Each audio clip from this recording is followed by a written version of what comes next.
with new fighters like Ilia Topuria and Islam Makhachev entering the GOAT conversation, I think it's a perfect time to go over the current MMA GOATs and look at the biggest problem with them. Starting with Jon Jones, who I think is probably the most scrutinized GOAT on this list. And I think one of the biggest things that has affected his legacy, the way he ended his career, the whole Tom Aspinall thing with him ducking Tom Aspinall and having that Stipe fight, all these excuses, all this defensiveness. Dude, people hate this guy now way more than before. The fact that he strung everybody along, it's obvious he doesn't want to fight Tom Aspinall. It's obvious that he's afraid of losing and he doesn't want to tarnish his legacy. That is just not sitting well with MMA fans at all. I think a lot of people's minds have been changed about where Jon Jones sits on the GOAT list. A lot of people don't even put him on the GOAT list because he's taken steroids, which is another big problem with him in the GOAT debate. People are also looking back at his competition saying, you know, a lot of his wins are just not that good. They're close fights or they're not dominant. He lost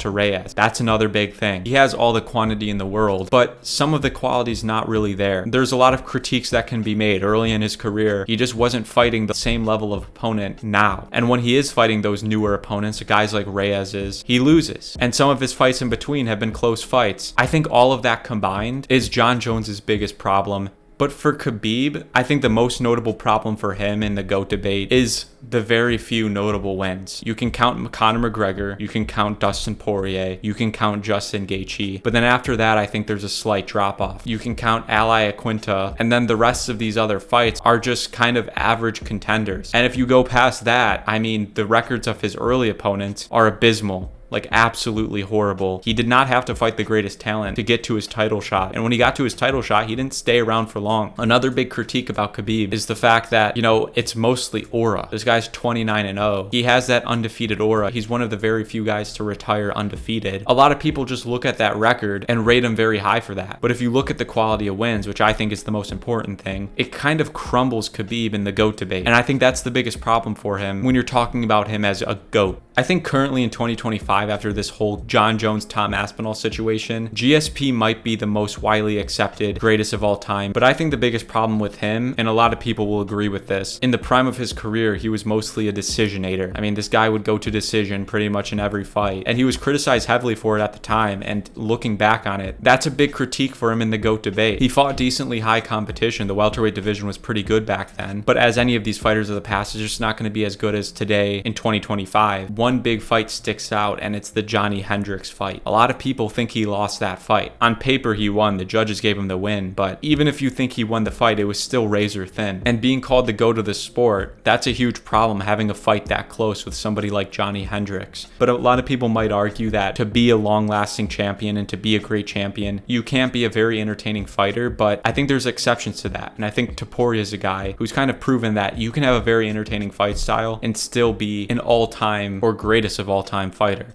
I think the biggest problem for Demetrious Johnson in the GOAT debate is his quantity over quality. He has countless title defenses, but a lot of those title defenses just weren't against the highest level opponents. The flyweight division back then, and even now, and has always been, not a very stacked division. And a lot of the guys Demetrious Johnson's beat weren't very high level or all-time Hall of Fame level fighters like some other people on the list, like Khabib beating Poirier or Jones beating Daniel Cormier. Demetrious Johnson doesn't have as much of those type of wins as the other guys on this list, but he still ran through his whole division and he can only beat who's in front of him. But I think that's one of the problems that happens when you're not fighting in the most stacked of divisions. Your caliber of opponent's not as high level. But the last person on this list is Anderson Silva, and I think he's one of the guys on this list who's fallen the most on the GOAT list over time by the average MMA fan. A lot of people had Anderson Silva number 1, number 2, number 3 all time 10 years ago. Now a lot of people don't even have him number 10 all time. And that's because people are kind of realizing that the level of opponent he was fighting was horrible. Definitely the worst level of opponent that any of these GOATs have faced on this list. The middleweight division back then, there were just not that great of fighters. There were some good fighters that Anderson Silva beat, but even a guy like Forrest Griffin, I mean, let's be honest, guys, do you really think he would be a number 10 or higher ranked contender? You think Amavov would lose to this guy? You think Baralio would lose to this guy? Even Adesanya at this point, Strickland, Duplessis, Hamzat, Hernandez, and that's the type of guys Anderson Silva was fighting for the most part. And kind of like Demetrious Demetrious Johnson, yes, he can only beat who's in front of him. And that's where you can kind of give excuses for him and say, well, he would be that dominant against modern fighters. But I just don't think so. He's had fights against a guy like Chael Sonnen where he